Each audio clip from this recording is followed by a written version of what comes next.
day, guys. Dr. Raghunath here, owner and clinic director of Buffalo Grove Physical Therapy. It's great to be here with you today at our facility, and thanks for joining us. Okay, so today on the program, we're going to talk about a condition called swimmer's shoulder, and then take you through some simple exercises to help address this condition, which if left untreated can indeed have a long-term impact on one's athletic career and even day-to-day function. But before we get started, just a few important precautionary measures. First, before beginning any exercise regime, it's important to consult with your physician to make sure that your body's up to the task. Secondly, when performing these or any exercises, it's important to progress in a slow and controlled manner so that you can derive maximal benefit from the exercise and minimize any chance of injury. Remember, if you experience pain with exercise, stop and consult your physician. Pain is not a go signal, but your body's way of saying that something's not right. And lastly, the exercises covered in today's presentation are simply suggestions and not meant to be a substitute for individualized evaluation, diagnosis, and treatment by a licensed healthcare provider. Great, so now that we've got that covered, let's get started. Okay guys, we're back talking about swimmer's shoulder, but before we delve into the exercises, just some important background points. The shoulder girdle is a complex multi-axial ball and socket articulation consisting of an array of muscular and ligamentous structures that when working together provide the requisite mobility and stability needed for daily leisure and sporting activities.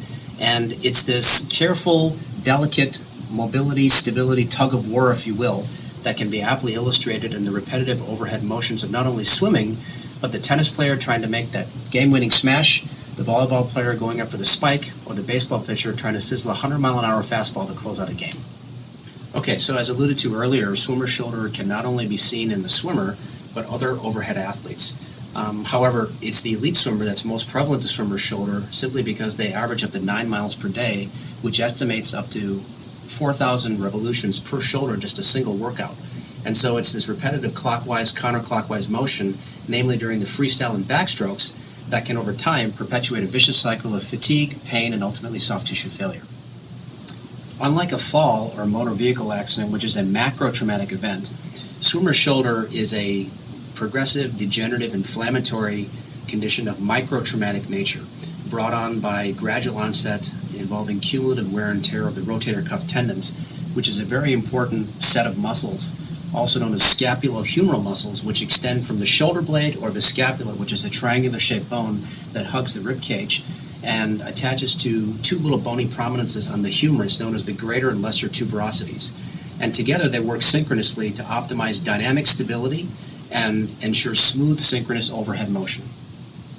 So some predisposing factors to swimmer's shoulder include overuse, poor posture, suboptimal mobility, stability, balance between the shoulder and core musculature, faulty stroke mechanics, and resumption of long-distance workouts following extended training breaks. So in summary, swimmer's shoulder is a condition that is brought on by this repetitive, strenuous overhead activity, which, as we mentioned earlier, can not only give rise to pain, but diminish mobility and strength, which through time leads to dysfunctional movement patterns, poor stroke efficiency, and reduced speed, which for the competitive swimmer means the difference between winning and being on the second page of the result sheet.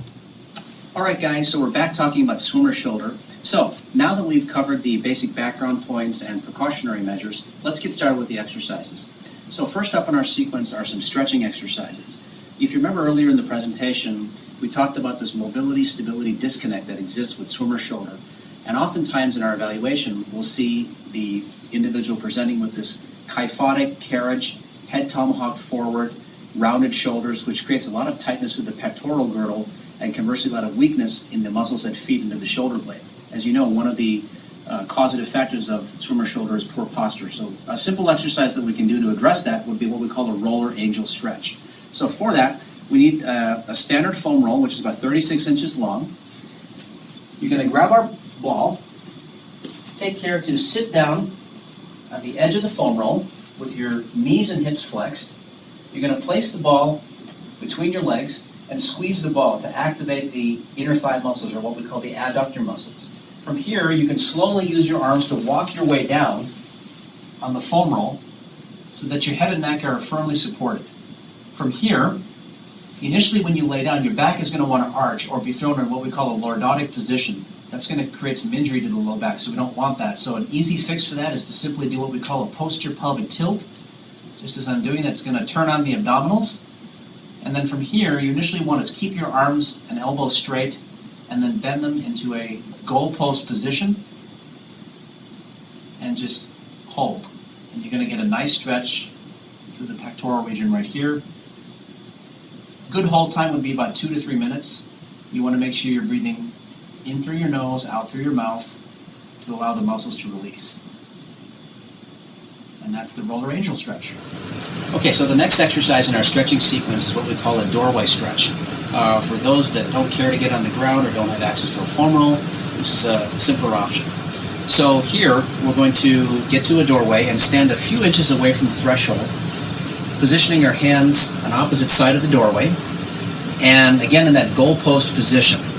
And then from here, again, initially, when you're in this position, this is going to initially kind of want to throw your back into an arch position. So again, you want to tilt the pelvis backwards. That's going to turn on the gluteal muscles and the abdominal muscles.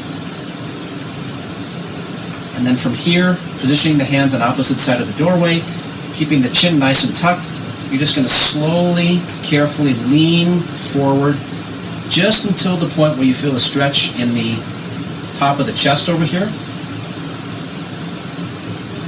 And hold. Again, breathing in through your nose, out through your mouth. Good hold time here would be about 30 seconds. You can repeat that 3 times. And that's the doorway stretch. Okay, so next up on our exercise program are core stabilization exercises. If you remember earlier in our presentation, some of the predisposing factors for swimmer shoulder is not only poor shoulder girdle strength, but poor core stabilization. And really, no exercise program or no rehabilitation program would be complete without dynamic core stability training.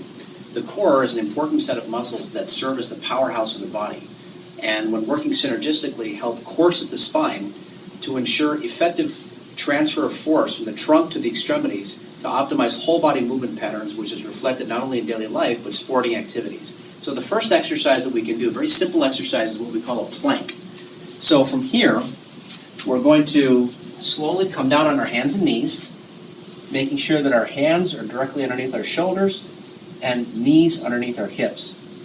From here, you're going to keep your fingers spread and grip the floor, and at the same time, screw the hands into the floor. So visualize turning your right hand clockwise and your left hand counterclockwise. That's going to turn on the lat muscles, which is another important muscle in the shoulder girdle and the core. From here, you're going to step both legs back so that your knees are straight and you're on the balls of your feet. You're going to pin your feet together. You're going to tuck in the chin, squeeze the buttock and brace the abdominals, and hold this position. So this is just a static isometric hold. Recommended hold time is 15 to 30 seconds. You can repeat this 3 times. And remember to breathe in through your nose, out through your mouth. And that's the plank exercise. Okay, so next up on our core stability sequence is what we call a plank crawl. Earlier we demonstrated the plank. This is a slightly intensified version. So for this exercise, you're going to need what's called a valve slide. And you want to do this ideally on a carpeted surface so you can slide easily on them. So here, you're going to place the valve slides down. And again, place your feet in the middle of the valve slides. And again, establishing that quadruped position first, so hands underneath shoulders, knees underneath hips. And then from here, you're going to, again, keep your fingers spread, screw the hands into the floor, turn on the lats, and then from here, you're going to come into a plank position. So once you've established this plank position with minimal to no movement, lateral movement through the trunk, you're just going to simply crawl. This is both a great core stability and shoulder girdle stability exercise. And that's the plank crawl. Okay, so next up on the program are exercises to help isolate the rotator cuff muscles, which if you remember earlier in our presentation are those important scapulohumeral muscles that help optimize dynamic shoulder stability. So, this next exercise is what we call scaption. So, just a point of reference over here, this would be considered what we call flexion in the sagittal plane, which splits the body into right and left halves. This would be called abduction, which is in the coronal plane. And about 30 degrees from the coronal plane, roughly about here, is what we call elevation in the scapular plane, or scaption. So, we want to grab a light set of dumbbells, no more than about 3 to 5 pounds. From here, you're going to keep your feet about hip width apart, here, you're going to spread the toes and screw the feet into the floor to engage the gluteal muscles and also bracing the abdominals. You're going to turn the dumbbells out. Keep your chest up and shoulder blades back. Keep the chin tucked. And then from here, slowly, in a controlled fashion, raise the dumbbells up in that scapular plane until the arms are parallel with the floor. Pause briefly, and then slowly come down. And again, as you lift the dumbbells up, breathe out through your mouth. And when you lower them, inhale through the nose to maintain a good breathing match.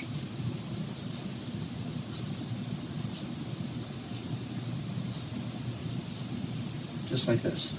So recommended repetitions would be 10 to 15 reps, 2 to 3 sets. And that's dumbbell scaption. Okay, so another good exercise that we can do to help strengthen the rotator cuff or those scapulohumeral muscles that provide good dynamic stability is what we call a YTI lift, which can be done either on a stability ball or on a treatment plinth. I like the stability ball because it helps provide a little bit more core muscle engagement and allows us to do the exercise with both arms simultaneously. So, to do that, we're going to grab our stability ball and come down in a prone lying position with your feet a little bit wider than hip width, positioning the ball just above the pelvic crest.